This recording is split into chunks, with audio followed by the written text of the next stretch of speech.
मुश्किलें दिल के इरादे आजमाती हैं। स्वप्न के पर्दे निगाहों से हटाती हैं। आत्मविश्वास मत खोना गिरकर ओ मुसाफिर। ठोकरें इंसान को चलना सिखाती हैं। चलिए इसी नोट पे स्टार्ट करते हैं। आज 27 मई 2021 है। दैनिक जागरण के राष्ट्रीय संस्करण का कंप्लीट न्यूज़ एनालिसिस करेंगे जो यूपीएससी, स्टेट पीसीएस या किसी भी वनडे एग्जाम के प्रीलिम्स, मेंस और इंटरव्यू तीनों ही पर्सपेक्टिव से इंपॉर्टेंट होगा। वीडियो देखना शुरू किया है तो वीडियो को पॉज करके इस क्वेश्चन के जवाब हमें कमेंट सेक्शन में दे दें। वीडियो के आखिर में इस पर डिस्कस कर दूंगा। क्वेश्चन है कि एमएसएमई की नई परिभाषा के अनुसार स्मॉल इंडस्ट्रीज किसे कहा जाता है। जैसा कि आप सभी को ज्ञात है कि एमएसएमई का 3 पार्ट है। एमएसएमई इंडस्ट्रीज का 3 पार्ट है। एक तो हो गया आपको माइक्रो इंटरप्राइजेज हो गया, एक हो गया स्मॉल इंटरप्राइजेज हो गया और एक हो गया मीडियम इंटरप्राइजेज हो गया। तो क्वेश्चन ये है कि स्मॉल इंटरप्राइजेज किसे कहा जाता है।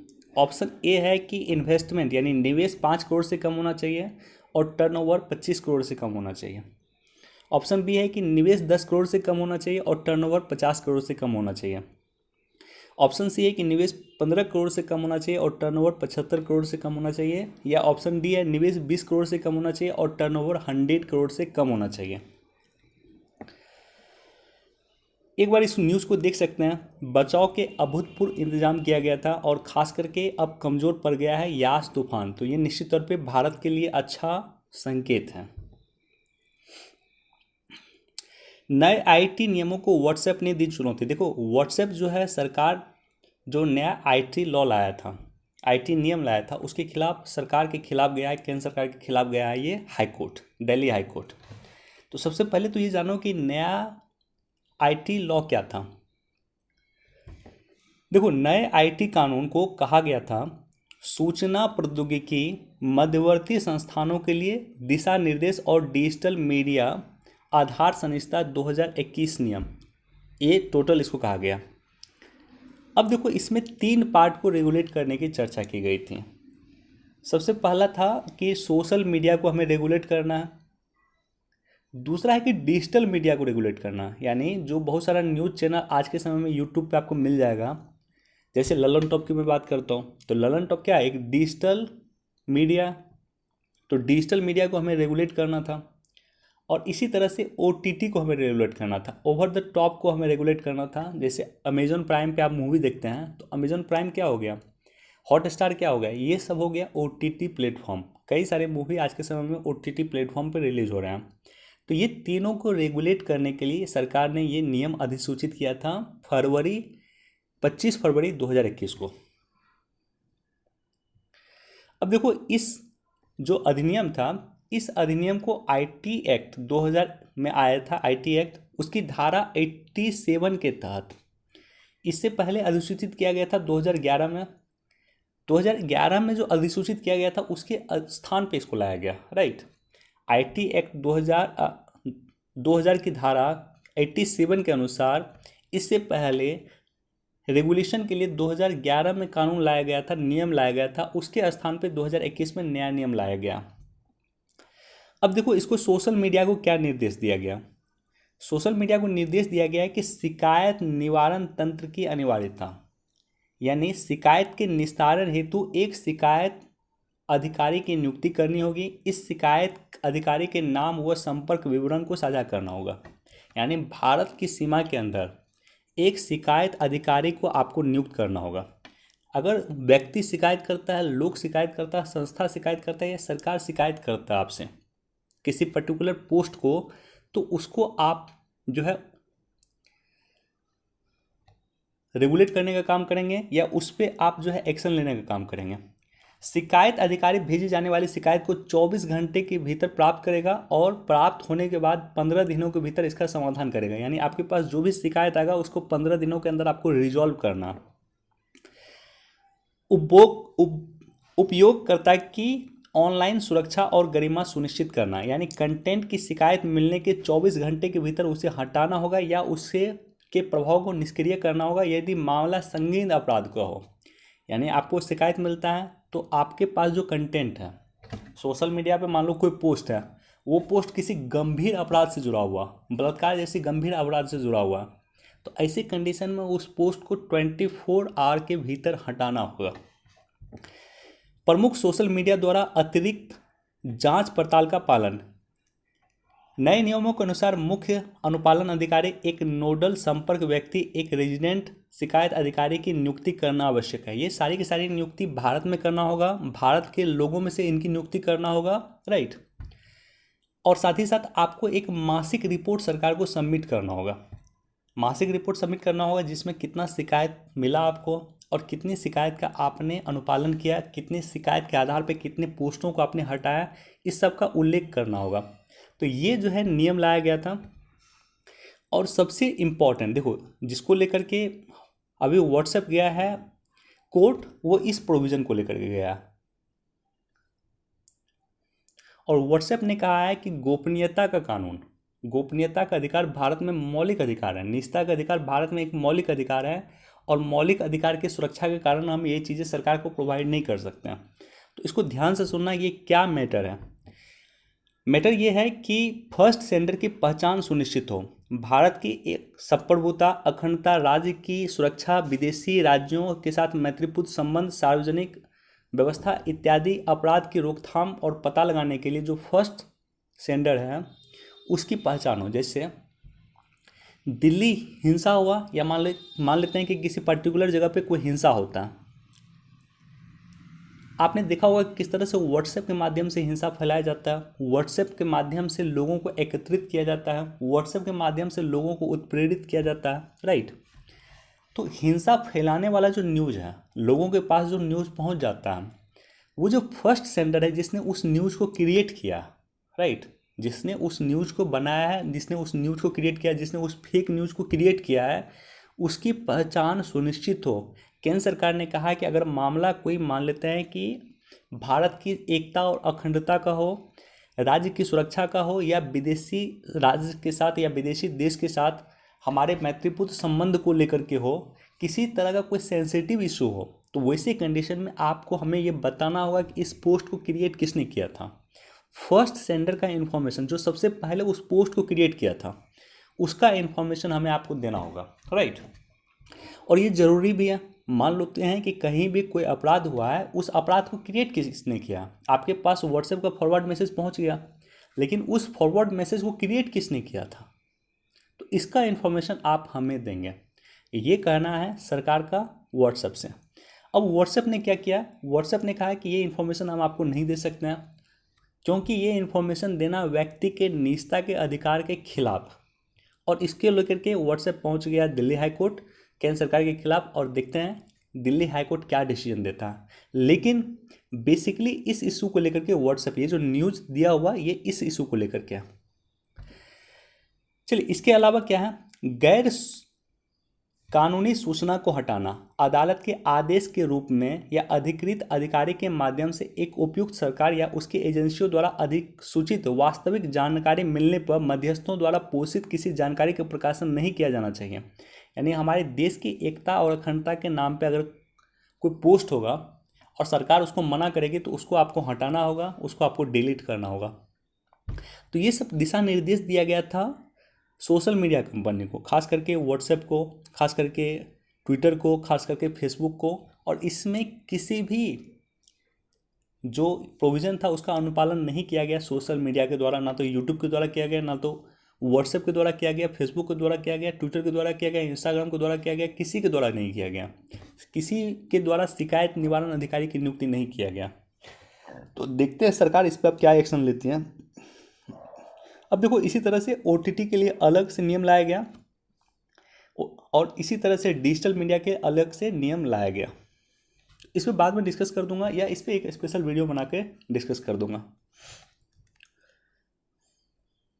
तो उम्मीद करता हूँ, देखो ये न्यूज़ का बैकग्राउंड पहले आपने समझ लिया, तो उसके बाद आपको ये एग्जैक्टली पता होगा कि व्हाट्सएप आखिर क्यों गया है कोर्ट। तो न्यूज़ के बैकग्राउंड को समझना जरूरी है। अब देखो, डोमिनिका में पकड़ा गया भगोड़ा कारोबारी मेहुल चौकसी। तो यहाँ पे देखो सबसे इम्पोर्टेंट क्या है, यहाँ पे ये इम्पोर्टेंट है, इसको पढ़ोगे तो इंटरपोल के द्वारा येलो नोटिस लापता लोगों के पता लगाने के लिए जारी किया जाता है, और इंटरपोल ने येलो नोटिस जारी किया था, राइट। तो अब हम देखते हैं कि इंटरपोल का थोड़ा फंक्शन देख लेते हैं और ख़ास करके हम इस पे फोकस करेंगे कि आखिर इंटरपोल का येलो नोटिस क्या होता है। तो इंटरपोल यानी इंटरनेशनल क्राइम पुलिस ऑर्गेनाइजेशन, अंतर्राष्ट्रीय आपराधिक पुलिस संगठन, एक अंतर सरकारी संगठन है। अंतर सरकारी क्या होता है?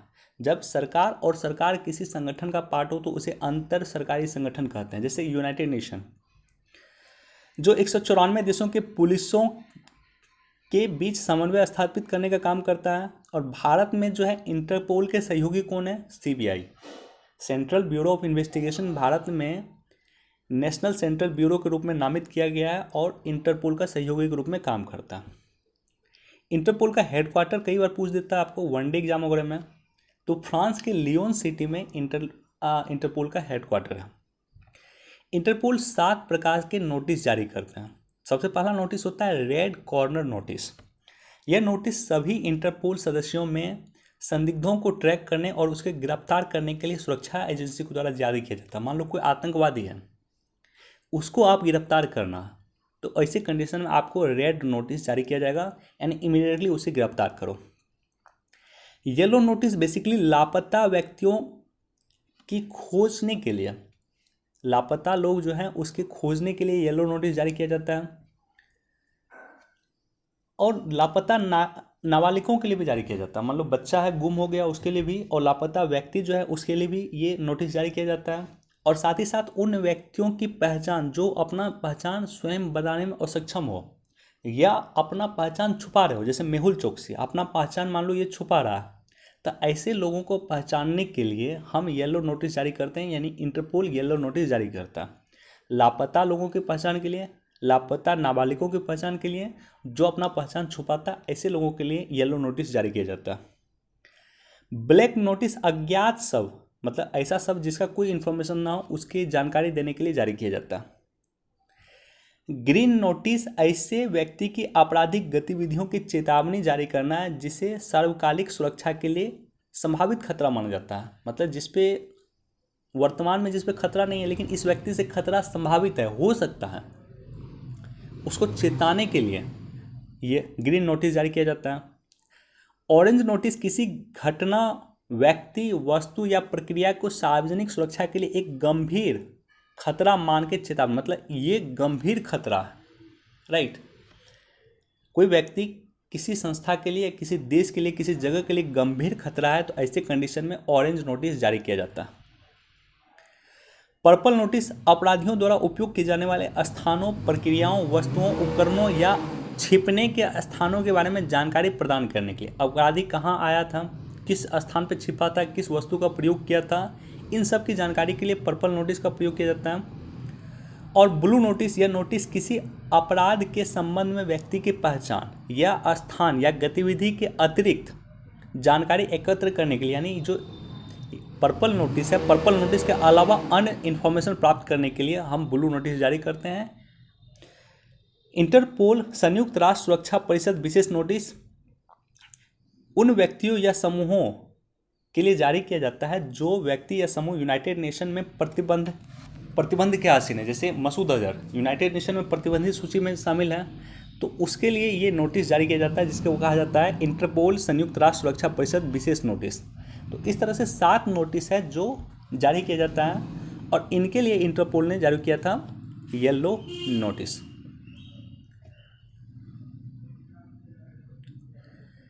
जीएसटी काउंसिल की बैठक में घमासान होने के आसार देखते हैं बैठक में क्या होगी, लेकिन उससे पहले जो बेसिक इन्फॉर्मेशन मैं आपके साथ शेयर कर दूं कि जीएसटी काउंसिल जो है एक संवैधानिक संगठन है, राइट। वैसे संगठन जिसका निर्माण संविधान के किसी एक्ट के माध्यम से किया गया हो उसे कहा गया संवैधानिक संगठन। संविधान के किसी प्रोविजन के माध्यम से किया गया है, संविधान के किसी आर्टिकल के माध्यम से किया गया, वो हुआ संवैधानिक संगठन। 101 संविधान संशोधन के द्वारा आर्टिकल 279(1)(a) के तहत जीएसटी परिषद, जीएसटी काउंसिल की स्थापना किया गया। जीएसटी काउंसिल को जो लीड करते हैं वो लीड करते हैं फिनांस मिनिस्टर, एफएम। देश के वित्त मंत्री जीएसटी काउंसिल को लीड करते हैं। भारत में सभी 28 राज्यों के मंत्री और 3 संशासित क्षेत्र हैं जिसके वित्त मंत्री, और साथ ही साथ जो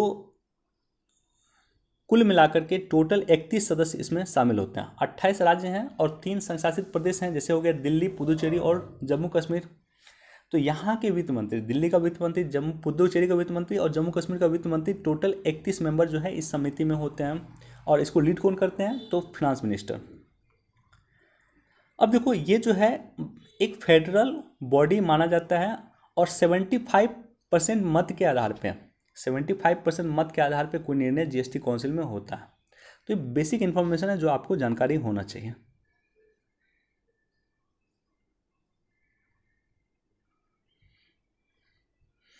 ऑलरेडी फर्स्ट पेज पे हमने डिस्कस कर लिया था, उसी के बारे में यहाँ पे है, देख सकते हैं एक बार।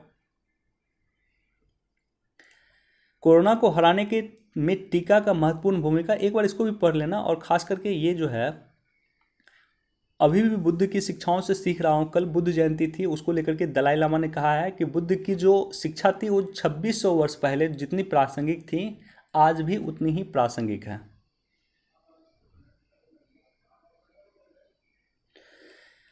ऑलरेडी कल हमने डिस्कस किया था सीबीआई के नए निदेशक सुबोध जायसवाल के बारे में, एक बार इसको भी देख सकते हैं। सीबीआई के निदेशक की नियुक्ति कैसे होती, इस प्रक्रिया पे हमने डिटेल से डिस्कस किया था।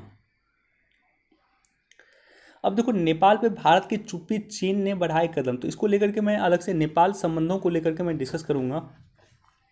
लेकिन फिलहाल ये समझ लो कि भारत जिस तरह से कोरोना के समय में नेपाल की मदद कर रहा था, भारत अब कैपेबल नहीं है नेपाल की मदद करने में, चूँकि भारत में सेकेंड वेव आ चुका है और भयंकर रूप से प्रभावित किया। नेपाल में फिलहाल सेकेंड वेव आया हुआ और नेपाल को भी अच्छा खासा प्रभावित कर रहा है। तो ऐसे कंडीशन में भारत अगर मदद नहीं करेगा नेपाल की, तो नेपाल की मदद कौन करेगा? चाइना करेगा। और नेपाल की मदद चीन करेगा, तो चीन किसी शर्त के साथ दूसरे देश की मदद करता है। भारत बिना शर्त की मदद करता है और चीन शर्त के साथ अन्य देशों की मदद करता है। निश्चित तौर पे यह भारत के लिए अच्छा संकेत नहीं है, क्योंकि नेपाल में चीन की भूमिका बढ़ती है तो भारत के लिए खतरे का प्रतीक होगा, राइट। तो एक बार देख लेना। साथ ही साथ यहाँ पे देखो इजराइल के हेरॉन ड्रोन जल्द लद्दाख एलएसी में होंगे तैनात। तो इजराइल के साथ संबंध हमारा महत्वपूर्ण है, राइट। इजराइल और फिलिस्तीन का जो विवाद हुआ था, भारत सरकार ने ऑफिशियली फिलिस्तीन का स्टैंड लिया था, लेकिन साथ ही साथ भारत सरकार ने हमास को क्रिटिसाइज भी किया। देखो ये जो युद्ध हुआ था इजराइल और फिलिस्तीन के बीच, ये युद्ध इजराइल और फिलिस्तीन के बीच नहीं था, बेसिकली ये युद्ध इजराइल और हमास के बीच में था। और हमास जो है गाजा पट्टी के क्षेत्र पे शासन करता है। लगभग 400 किलोमीटर का एरिया है, 400 किलोमीटर स्क्वायर किलोमीटर, उस एरिया पे हमास शासन करता है। और हमास खुद एक लोकतांत्रिक संगठन नहीं है, एक आतंकवादी संगठन है। कई सारे देश इसको आतंकवादी मानता है, लेकिन हमास जो है वहाँ पे शासन करता है गाजा पट्टी में। तो इजराइल और फिलिस्तीन के बीच युद्ध नहीं कह के इसको आपको इजराइल और हमास के बीच में युद्ध था। बहरहाल इस पर मैं बाद में डिस्कस करूँगा, लेकिन फिलहाल हमें याद रखना होगा कि कई सारे जो टेक्नोलॉजी है भारत की, उसमें हमारा मदद कर रहा है इजराइल, जिसमें एक हेरॉन ड्रोन भी जल्द तैनात होगा लद्दाख में।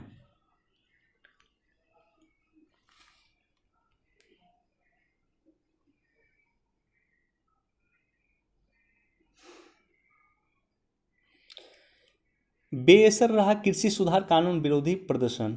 देखो मुझे समझ में नहीं आ रहा है कि कोरोना का सेकेंड वेव चल रहा है और इस तरह का आंदोलन नहीं करना चाहिए, किसानों को भी इस तरह का आंदोलन नहीं करना चाहिए। और जब सरकार बातचीत के लिए तैयार है तो बातचीत से ही समाधान हो सकता है। आंदोलन बहुत दिन तक चले उससे समाधान नहीं होगा। इसके डिटेल में मैं डिस्कस करूँगा, आज ही मुझे वीडियो बनाना है, मैं डिटेल से डिस्कस करूँगा कि आखिर क्या कारण है आंदोलन होने का, और कई सारे कारण हैं।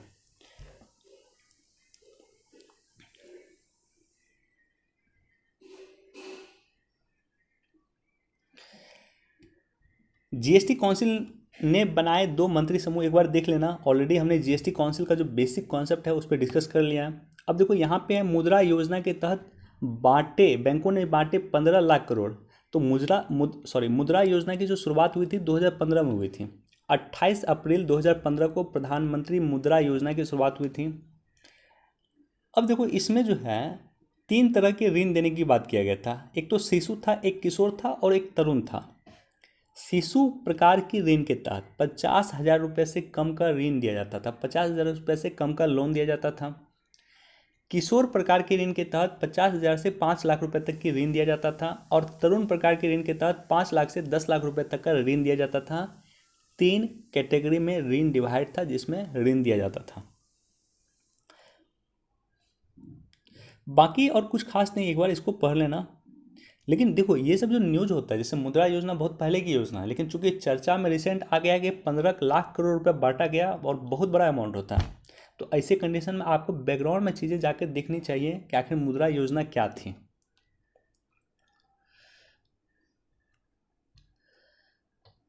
देखो यहाँ पे उत्पादन लागत बढ़ने से मत्स्य किसान पस्त प्रधानमंत्री मत्स्य संपदा योजना सरकार ने लॉन्च किया था कुछ दिन पहले, इसी 2021 में जाकर के देख लेना।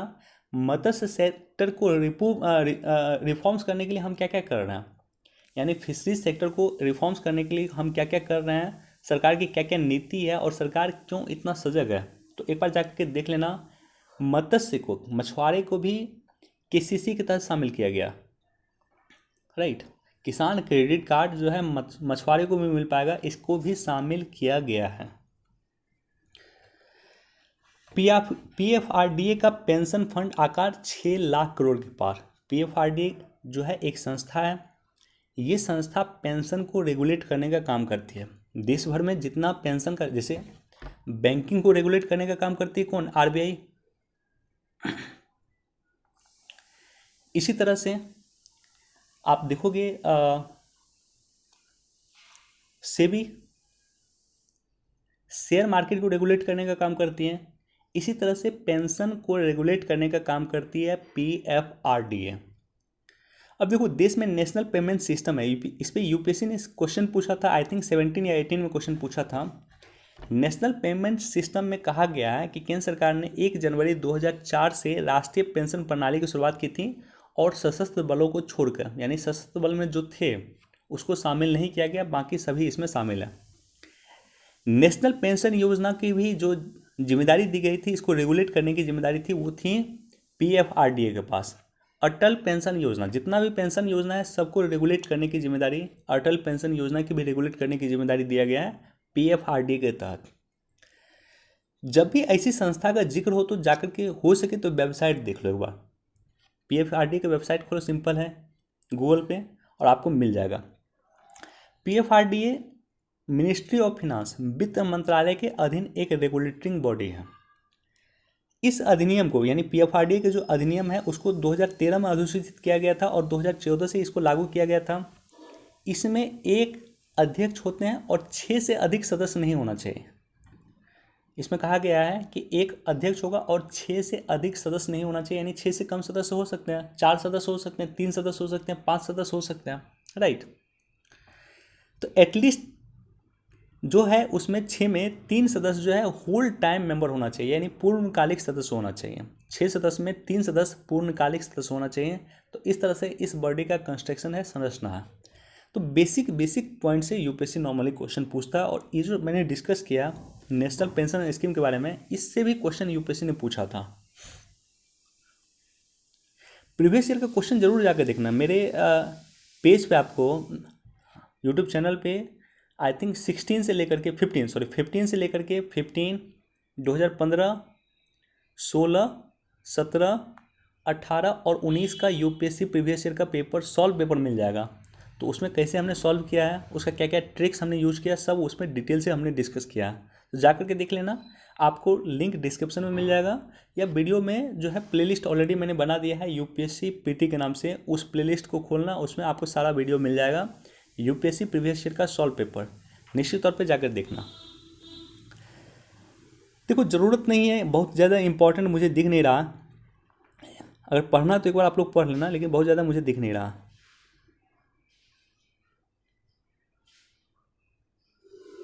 एडिटोरियल कोई इंपॉर्टेंट नहीं था आज का।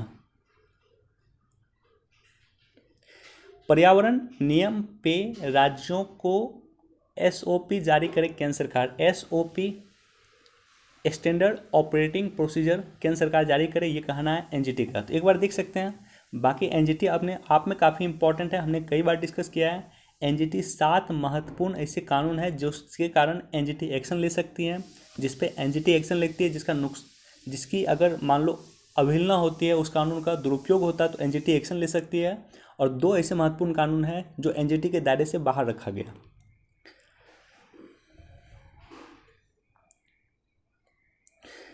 चीन की लैब में बना था कोरोना वायरस या नहीं, फिर जांच करेंगे। डब्ल्यूएचओ के अधिकारी, डब्ल्यूएचओ के वैज्ञानिक फिर जांच करेंगे, लेकिन हमको बहुत ज़्यादा भरोसा नहीं है।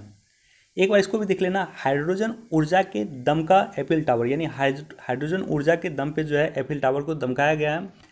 हाइड्रोजन ऊर्जा काफ़ी इम्पॉर्टेंट ऊर्जा है आने वाले समय में, और भारत में भी ये काफ़ी इम्पॉर्टेंट है। हाइड्रोजन को लेकर के नई पॉलिसी सरकार लाई है। एक बार इसको भी देख सकते हैं, अमेरिका बोला दूर नहीं जा रहे हैं अफगानिस्तान से, लेकिन अमेरिका दूर जा रहा है। हमें पता है कि अमेरिका को काफ़ी नुकसान हो गया, ट्रिलियन ऑफ डॉलर जो है अमेरिका का नुकसान हुआ है अफगानिस्तान में। और ऐसी कंडीशन में अमेरिका अफगानिस्तान से एग्जिट कर रहा है, 11 सितंबर 2021 को एग्जिट कर जाएगा। और उसके बाद भारत की भूमिका काफ़ी इंपॉर्टेंट हो जाएगी, राइट।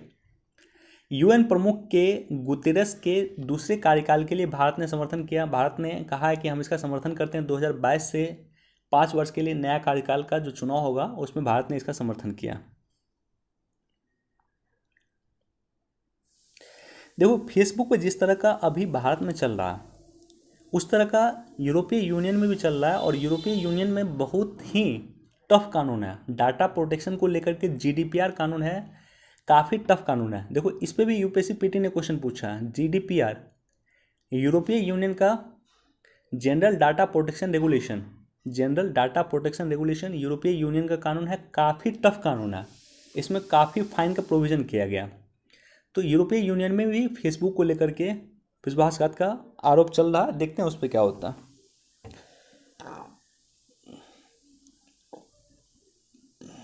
चलो, इतना ही न्यूज़ था, चलते हैं क्वेश्चन पे।